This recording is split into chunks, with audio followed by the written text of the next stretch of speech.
Hello বন্ধুরা, good morning. Papai Sonai lifestyle ব্লগে তোমাদের অনেক স্বাগতম আর অনেক ভালোবাসা জানিয়ে আজকের ব্লগটা শুরু করছি। আজকে 29শে মে, বুধবার।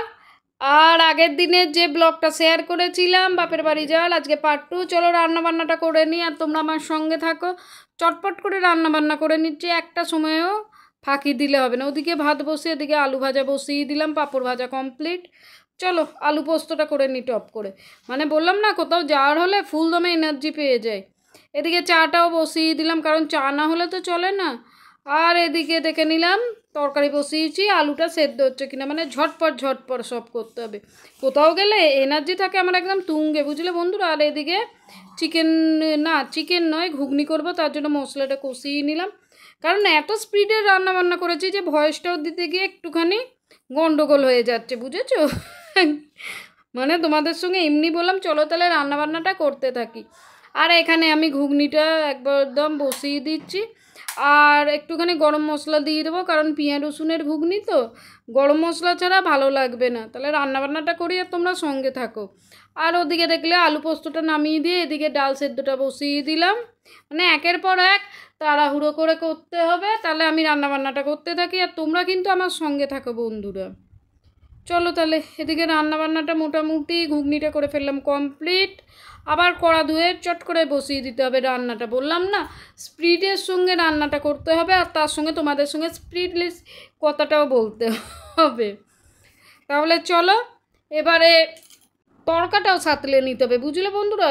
একদম পেঁয়াজ লঙ্কা ফোড়ন দিয়ে ডিমটাকে ভেজে তড়কাটা জমিয়ে করে নেবো। আর যেহেতু আমি বেরোচ্ছি সেহেতু রান্নাবান্নাটা এদের জন্য তৈরি করে রেখেই যাব, বুঝলে। কেন কেন করে যাচ্ছি, কারণ সেকেন্ড কোনো লেডি পার্সন নেই যে রান্নাবান্না করে, ওই জন্য আমাকেই করে রেখে যেতে হয়।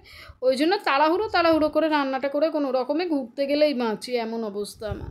তাহলে চলো ওদিকে পেঁয়াজ লঙ্কাটা ভেজে নিলাম আর ডিমের ভুজিয়াটাও করে নিলাম। আর মনে হলো ঝালটা একটু কম, সেই জন্য আর একটু আমি এখানে কাঁচা লঙ্কা কুচি দিয়ে দিলাম। তাহলে চলো এদিকে আমি তরকাটা সাঁতলে কমপ্লিট করে নিই। মানে কোথাও গেলে রান্নাবান্না করতে করতে যেন হয়ে যায় মাথাটা গরম, সাজগোজ করে বেরোবো কি। তাহলে এদিকে মোটামুটি তরকাটা মানে সাঁতলানো কমপ্লিট, ফুটতে দিয়ে দিলাম। তরকাটা ফুটুক, তার মাঝখানে তো কাজের কি আমার শেষ আছে। আমি তো আর তোমাদের মতো এক কাজের মানুষ না, কিছু মনে করবেন না। আমি একটু তোমাদের সঙ্গে মজা করছি। তো চলো তাহলে এদিকে তরকাটা আমি সাঁতলে নিই, ওদিকে আরও রান্নাবান্না পড়ে আছে। এখনও চিকেনটা তো কোনো রকমে দেখলে কষাকষি করলাম, সেটাও কমপ্লিট করতে হবে। মানে একের পর এক রান্নাবান্না।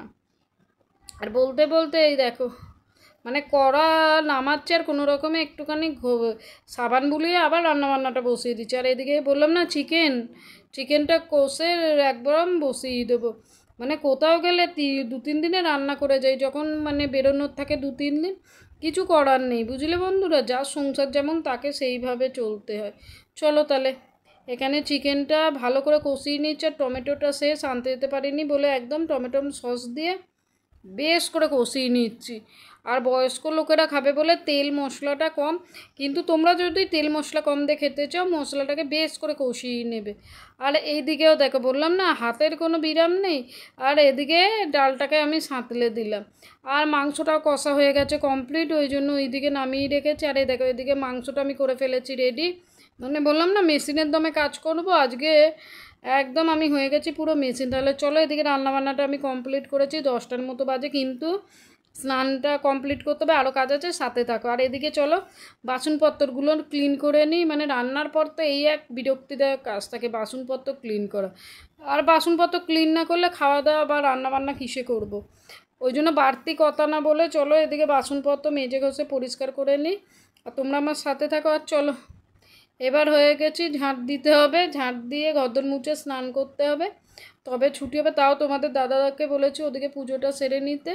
আর এদিকে আমার স্নানটাও করে ফেলেছি আমি কমপ্লিট।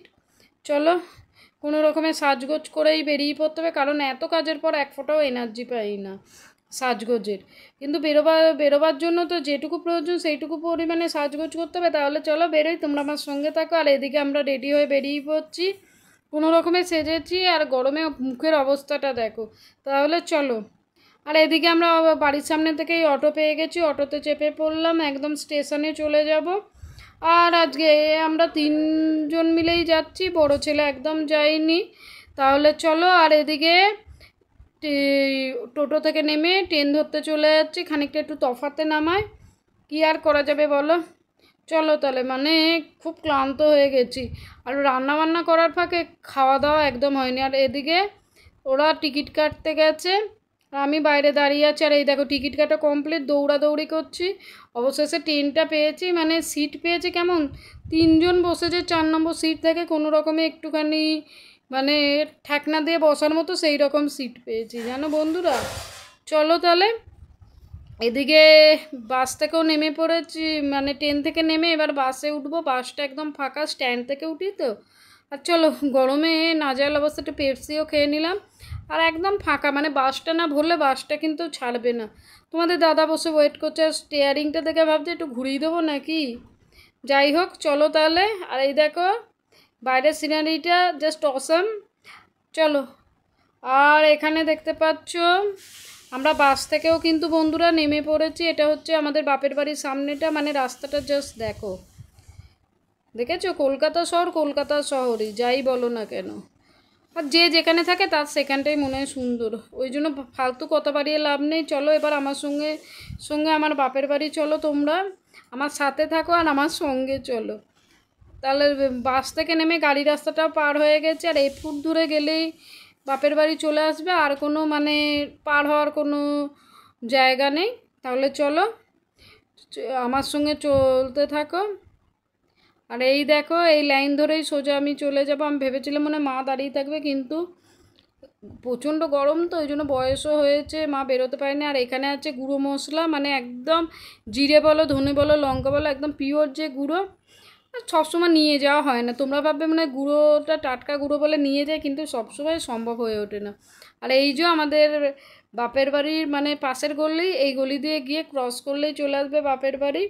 আর বাবুটাকে দেখো, মানে বড়টাও যখন ছোট ছিল এরকমই করতো, ওরা বেশি চেনে আমাদের থেকে, বুঝলে বন্ধুরা, ব্যাপারটা হচ্ছে ঠিক এরকমই।